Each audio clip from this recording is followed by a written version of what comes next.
So hello friends, स्वागत है आपका प्रेप शॉर्ट में। और आप लोग अपने बताए हुए और कहे हुए के अनुसार काम कर नहीं रहे हैं। पीछे आपको वर्ब के होमवर्क दिया गया था, वो आपने किया नहीं हुई है।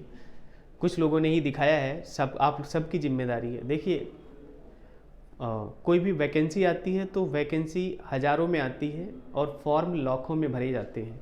ठीक है, तो आपकी जिम्मेदारी है अब आपको लाखों में रहना है या हज़ारों में रहना है। अगर हज़ारों में रहना है तो मेहनत उन लाखों से ज़्यादा करनी पड़ेगी, है ना। यह आपकी जिम्मेदारी अपनी खुद की। अगर आप लाखों से ज़्यादा मेहनत करेंगे तो हज़ारों में आ जाएंगे, और हज़ारों में कम लोग आते हैं, लाखों में तो बहुत सारे लोग हैं।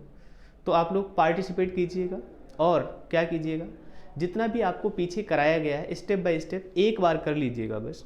अगर आपने एक बार कर लिया ठीक से तो आगे कभी भी आपको लाइफ में इंग्लिश की प्रॉब्लम तो नहीं होगी, इंग्लिश लैंग्वेज की प्रॉब्लम नहीं होगी, है ना। तो पीछे वर्ब के जितना भी कराया गया है 2 लेक्चर हो चुके हैं, वर्ब का सारा कर लीजिएगा। और उसमें आपको हमने बोला हुआ है जो भी हमने टाइप्स के वर्ब्स के first form, second form, third form कराए हैं, उसमें हमने हर बार आपको बोला है कि अगर हमने कुछ वर्ड्स लिखे हैं तो आगे आपकी जिम्मेदारी है, पार्टिसिपेट जरूर करिएगा, सेंटेंस जरूर फॉर्म कर लीजिएगा। आप लोगों ने जितने भी वर्ब्स लिखे हैं उन सबके सेंटेंस बना के आप दिखा सकते हैं, कमेंट में शो कर सकते हैं, देख लिया जाएगा। मतलब ये एक तरीका है आपको पार्टिसिपेट करने का, आपको खुद को मैनेज करने का। मैनेज करना ही पड़ेगा, नहीं तो फिर लाखों में बाहर हो जाएंगे और हज़ारों लोग तो अंदर हो ही जाएंगे, वो तो अंदर चले जाएंगे। तो जो मेहनत करेगा वो अंदर जाएगा। तो और भी हम कुछ वर्ब के फॉर्म्स लिखने वाले हैं, उनको भी आप पार्टिसिपेट कीजिएगा, याद कीजिएगा, अच्छे से समझने की कोशिश कीजिएगा। देखिए, जैसे हमने एग्जाम्पल लिखा, एक वर्ड लिखा फाइंड। क्या लिखा? फाइंड। तो फाइंड, अब फाइंड की सेकंड और थर्ड फॉर्म क्या होती है? फाउंड। फाउंड क्या होती है? Find, found, found. फाइंड मतलब होता है पाना, क्या करना। फाइंड का मतलब होता है पाना, है ना। तो जैसे इसका एग्जाम, चलिए इसे से रिलेटेड जो वर्ड है पहले वो लिख लेते हैं, तब आपको कंफ्यूजन क्या हो सकता है उस पर बात करते हैं ना। फाइंड का फाउंड सेकंड फॉर्म हो गया और फाउंड थर्ड फॉर्म हो गया, लेकिन एक वर्ड होता है फाउंड। क्या होता है? फाउंड। तो फाउंड की सेकंड फॉर्म और थर्ड फॉर्म क्या होगा? ये फाउंडेड। क्या होगा? फाउंडेड और फाउंडेड। आप कमीशन के इस ट्रैप में ना फंसे कि यहाँ पर देखिएगा जो फाउंड लिखा हुआ है वो सेकेंड फॉर्म है या थर्ड फॉर्म भी फाउंड है, लेकिन यहाँ पर फाउंड जो है ये फर्स्ट फॉर्म में ही फाउंड है। इसका मतलब है इन दोनों वर्ड्स में क्या है? डिफरेंस है। क्या डिफरेंस है? ये फाइंड मतलब होता है किसी चीज़ को पाना। क्या करना? पाना। आपकी कोई चीज़ खो गई थी, क्या हो गया था? खो गई थी, तो आप वो दोबारा मिल गई है, तो आप उसको पा गए हैं। क्या हो गया है? मिल गई है। क्या हो गया है? मिल गई है। आपकी कोई चीज़ खो गई थी, वो आपको दोबारा मिल गई है। यहाँ पर फाउंड का मतलब है स्थापना करना। क्या करना? स्थापना करना। एग्जाम्पल से समझने की कोशिश करते हैं, और आपकी भी जिम्मेदारी है जितने भी वर्ब्स आपने लिखे हैं या लिखते हैं उनके आप सेंटेंस जरूर बनाते जाएंगे। जैसे ही, अब पहले हम इसका फाउंड का एग्जाम्पल लिखते हैं। क्या लिखते हैं? इस फाइंड का एग्जाम्पल लिखते हैं। He found, he found his lost book. He found his lost book. उसे अपनी खोई हुई पुस्तक मिल गई। क्या हो गया? He found his lost book. उसे अपनी खोई हुई पुस्तक मिल गई। बोलो, ये बात समझ आ गई? He found his lost book. उसे अपनी खोई हुई पुस्तक मिल गई। अब अगर मैं आपको इसमें ऑप्शन दे देता, क्या दे देता? ऑप्शन दे देता। मान लीजिए जैसे यहाँ पे लिखा होता ही फाउंड, क्या हो जाएगा? फाउंड। या फाउंडेड, क्या हो जाता? फाउंडेड। His lost book.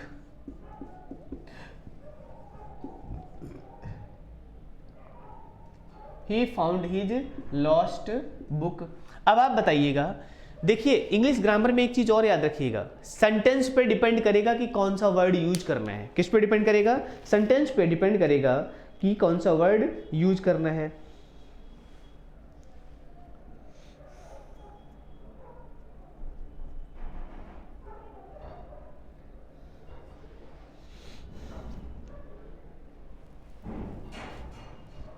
आगे देखिएगा, जैसे फाउंड का एग्जाम्पल है, एक और एग्जाम्पल लिखते हैं।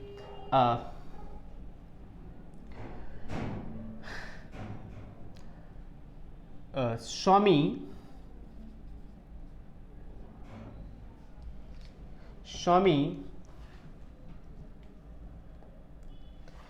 दयानंद सरस्वती, स्वामी दयानंद सरस्वती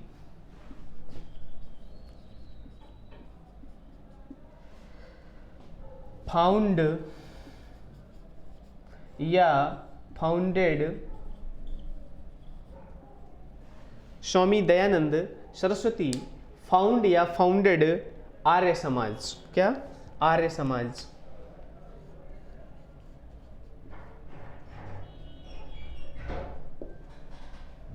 स्वामी दयानंद सरस्वती फाउंड या फाउंडेड आर्य समाज। क्या हो जाएगा? स्वामी दयानंद सरस्वती फाउंड या फाउंडेड आर्य समाज। अब आप बताइएगा, ही फाउंड या फाउंडेड हिज लॉस्ट बुक। ये फाउंड जो है प्राप्त करना या मिलना है, क्या है? यहाँ पर उसे अपनी खोई हुई बुक मिल गई। क्या हो गया? खोई हुई बुक मिल गई। तो फाइंड की सेकंड फॉर्म क्या आ जाएगी? फाउंड आ जाएगी। उसे अपनी खोई हुई बुक मिल गई, तो यहाँ पर फाउंड का क्या आ जाएगा? फाइंड का सेकंड फॉर्म क्या आ जाएगा? फाउंड हो जाएगा। तो इसका आंसर क्या हो जाएगा? फाउंड हो जाएगा। लेकिन स्वामी दयानंद सरस्वती को क्या खोया हुआ आर्य समाज मिल गया या उन्होंने उसकी स्थापना की थी? हाँ, अगर आपको सेंटेंस में वर्ड यूज किया जाएगा तभी आप उसको क्लियरली बता सकते हैं। स्वामी, यहाँ पर तो था उसे अपनी खोई हुई पुस्तक मिल गई, तो ये क्या हो गया? फाउंड हो गया। फाइंड का सेकंड फॉर्म यूज हो गया। क्या हो गया? सेकंड फॉर्म हो गया। स्वामी दयानंद सरस्वती फाउंड या फाउंडेड आर्य समाज। तो स्वामी दयानंद सरस्वती ने आर्य समाज की स्थापना की थी या उन्हें खोया हुआ आर्य समाज मिल गया था? तो आप कहेंगे कि स्वामी दयानंद सरस्वती ने क्या किया था? आर्य समाज की स्थापना की थी। तो यहां पर क्या वर्ड आ जाएगा? फाउंडेड आ जाएगा। क्या आ जाएगा? फाउंडेड आ जाएगा। बोलो, ये बात क्लियर हो गई? अब आपकी जिम्मेदारी है कि ऐसे कुछ और भी एग्जाम्पल्स आप अपनी नोटबुक में इसके आगे नोट कर लें, जो आप सोच सको। आप भी तो सोचिए, आप अपने तरीके से सोचिए, आप अपने आसपास के सेंटेंस सोचिए। मेरे तरीके से मैंने ये देखा, मैंने ये समझा, मुझे आर्य समाज के बारे में पता था, स्वामी दयानंद सरस्वती जी के बारे में पता था, तो हमने ऐसा सेंटेंस लिख लिया। मेरे दिमाग में आइडिया आया कि उसे खोई हुई बुक मिल गई। आपका अपना आइडिया हो सकता है ना, आप अपने तरीके से सोच सकते हैं, आप अपने आसपास की हैपनिंग्स को सेंटेंसेस में लिख सकते हैं। देखिए, ग्रामर ऐसी चीज़ है, मेनली वर्ब और सेंटेंस की जब हम बात करेंगे, क्योंकि वर्ब से ही सेंटेंस बनता है। तो आप जो काम करना चाहते हैं, क्या जो भी आप काम करना चाहते हैं, उसको आप अपने तरीके से सेंटेंस में क्या कर सकते हैं? लिख सकते हैं। बोलो, क्लियर हो गई ये बात? ओके। तो आपका काम है, आपकी जिम्मेदारी है क्या करना? आपका काम है, आपकी जिम्मेदारी है कि ऐसे सेंटेंसेस को और अपनी नोटबुक में बढ़ा के लिखना। चलिए कुछ और एग्जांपल्स लिखते हैं। जैसे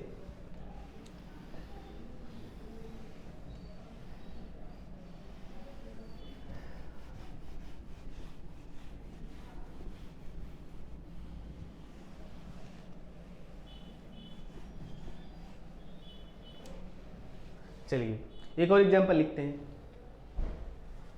जैसे सच inequalities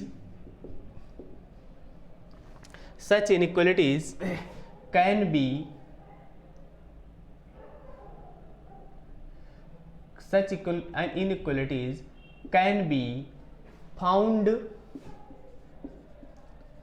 या founded. Such inequalities can be found या founded in the Constitution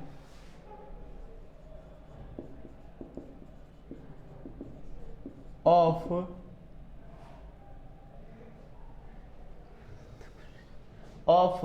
other countries also.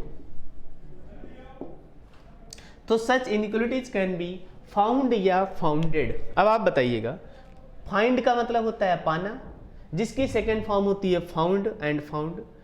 Found का मतलब होता है स्थापना करना, जिसकी सेकंड फॉर्म होती है फाउंडेड और फाउंडेड।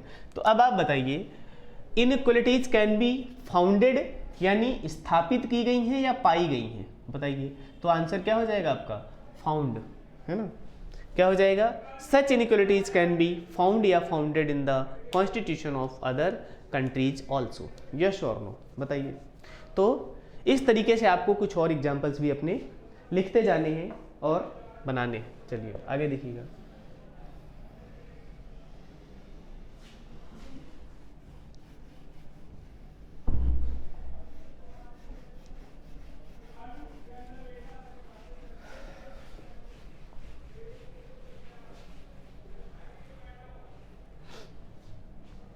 चलिएगा कुछ और वर्ड लिखते हैं जहां पे आपको कंफ्यूजन होता है। जैसे एक वर्ड है बिल्ड, क्या है, बिल्ड।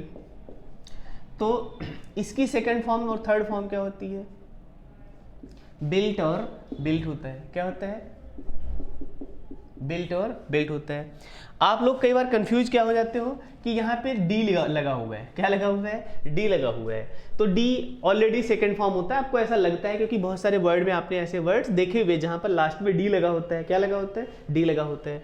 तो उससे जैसे अभी हमने एग्जांपल बताया था फाउंड, फाउंडेड, फाउंडेड, तो लास्ट में डी जब आता है तो आपको ऐसा लगता है कि ये सेकंड फॉर्म में लगा हुआ है। किस में लिखा हुआ है, नहीं, और आप वहां पे क्या हो जाते हैं, ट्रैप में फंस जाते हैं कमीशन के। तो आपको लगता है नहीं, यहाँ पे अवेयर होना है। जहां भी थोड़ा भी गलती होने की संभावना है ना, वहां पे एक्स्ट्रा अवेयर रहना है आपको। जहां भी आपको लगता है कि ये गलतियां हो सकती हैं, उसी चीज को अब आपका काम है कि इस वर्ब से आप सेंटेंस बना ले। क्या बना ले, सेंटेंस बना ले और चेक करें। ये आपका होमवर्क है, इससे आप एक सेंटेंस बनाकर दिखाएंगे मुझे। क्या करेंगे, आप एक सेंटेंस बनाकर दिखाएंगे मुझे। चलिए कमेंट करिए फटाफट। First form, second form, third form, जिससे भी बना सकते हैं आप, तीनों में से, तीनों से बना दीजिए और अच्छी बात है, तीनों से सेंटेंस बना के दिखाइएगा। चलिए I am waiting for your answer. Okay आगे देखिएगा, नेक्स्ट देखिएगा। जैसे हमने एक वर्ड और इसी से मिलता जुलता लिखा, सेंड। क्या, सेंड। तो इसकी थर्ड फॉर्म, सेकंड फॉर्म क्या हो जाएगी, सेंट। क्या हो जाएगी, और सेंट। क्या हो जाएगी, सेंट और सेंट हो जाएगी। तो इसका भी सेंटेंस बनाकर दिखाइएगा, सेंड, सेंट और सेंट। ऐसे सेंटेंसेस को यूज करके आपको क्या करना है, दिखाना है। तो लास्ट में डी आ जाने से, क्या हो जाने से, डी आ जाने से वो सेकंड फॉर्म या थर्ड फॉर्म नहीं हो जाता। क्या नहीं हो जाता, सेकंड फॉर्म या थर्ड फॉर्म नहीं हो जाता। ओके जैसे वॉक, क्या लिखा है, वॉक। तो आपको कंफ्यूजन कहाँ होता है, वॉकड, वॉकड एंड वॉकड, ठीक है। तो जैसे यहाँ पे डी आया हुआ है, ऐसे आपको लगता है कि ये वाला डी भी इसी तरीके से है, तो ये कंफ्यूज नहीं होना है। ये फर्स्ट फॉर्म में वर्ड ये होता है और ये सेकंड फॉर्म में डी लगाया गया है। तो अब आपको इनके क्या बनाना है, सेंटेंस फॉर्म करना है। क्या करना है, इनके आपको सेंटेंस फॉर्म करके दिखाना है। चलिए आगे देखिएगा। कुछ और इंपॉर्टेंट वर्ड्स जहां से आपको बहुत कंफ्यूजन होता है, उन वर्ड्स को देखिएगा और समझने की कोशिश करिएगा कि उनका मतलब क्या है।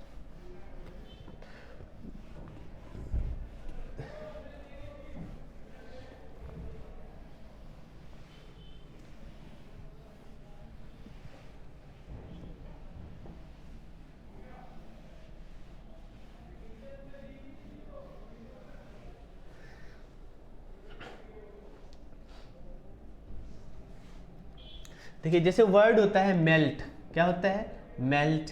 तो इसका सेकंड फॉर्म, थर्ड फॉर्म क्या हो जाएगा, मेल्टेड।